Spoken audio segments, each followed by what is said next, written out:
Hi guys! I am recreating this necklace today. So I made this necklace last week and I wore it and somebody loved it. So they asked me to make one for them. So that's what we're doing today. I of course will be using this one as a guide, but I see where I need to make some improvements, so I'm adding some beads to this one. And of course UV resin, because that's what it's about, some fine glitter powder, and I'm using fishing tape instead of the stretchy bracelet. So the first thing I'm doing here is turning some bead caps into dangles or charms, and I'm just using an eye pin to hold it together. So I cut a piece of eye pin and I put it through the bead cap. I added a bead under the bottom of the bead cap, and I'm using UV resin just to hold it together. It's the same UV resin that I will be using for the rest of the project, so it was just convenient to use it in this way. And this is what my 3-letter Knotbirds bead caps look like. Alright, so again for this project I need the cards to hang in the air, and so I had to engineer my way through that.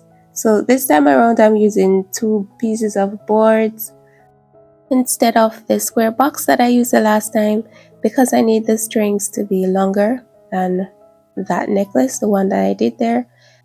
So I'm using 2 pieces of board and I just use packing tape to tape the strings to the boards. So I'm just adding the beads onto the cards, and this time I'm doing this time around because I want the necklace to feel a little bit heavier. The one that I did, it was a little bit light, and I tried to pull off the droplets from it because I want to make sure that the one that I'm making now doesn't have any defects.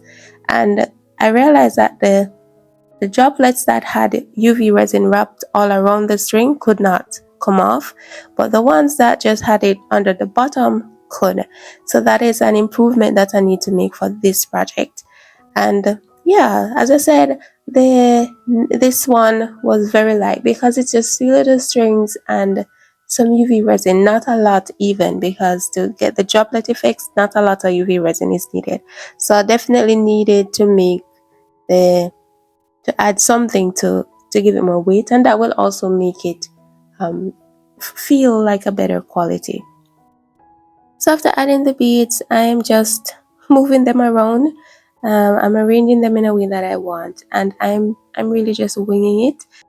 The objective though is to give the beads enough room and then add the droplets in between them, and I'm thinking that the two will complement each other. So after putting the beads where I want them to be, I am securing them in place by just putting a little tip of UV resin at each end of each group, and that is enough to hold it in place. So I did that for everything, for all the beads, and now I'm checking just to make sure that the beads are not going to move when I start to add the UV resin on the string. This process is a very lengthy one. But anyways, now is the time for the star of the show, the UV resin droplets. And as I mentioned earlier, I need to make sure that the droplets are not just at the bottom of the strings, but that they completely wrap it, because the UV resin around the strings is what is going to keep it in place. Because it makes sense, because UV resin doesn't stick to every surface, and plastic like surfaces is one of the surfaces that UV resin doesn't stick to. So this is what the first one is looking like. After I just added one round of UV resin. So I just need to do that 100 more times, like literally 100 more times, or maybe even more. This process is a very lengthy one, and it took me a long time to get here. I'm taking a break now, and I am just cleaning out my brush with 99% alcohol. I wanted to show you that. But yeah, this process is a very lengthy one. So this is me coming back after a break, and this is where we're at. So I'm just repeating the steps before. So I'm adding UV resin, curing it, and doing it again. And this is what they look like. I added extra more to this one, but not to the others, so you can see the difference in the size there.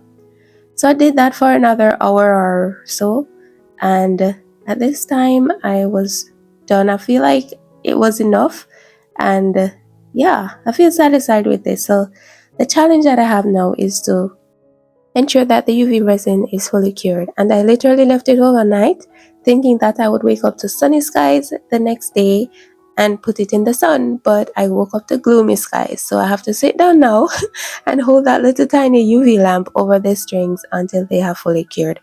As I sat down, I saw the sun peeping through, so I eventually moved them outside. It was an overcast day, so the sun was coming in and out, but I was okay with that. So I just left them out there to cure properly.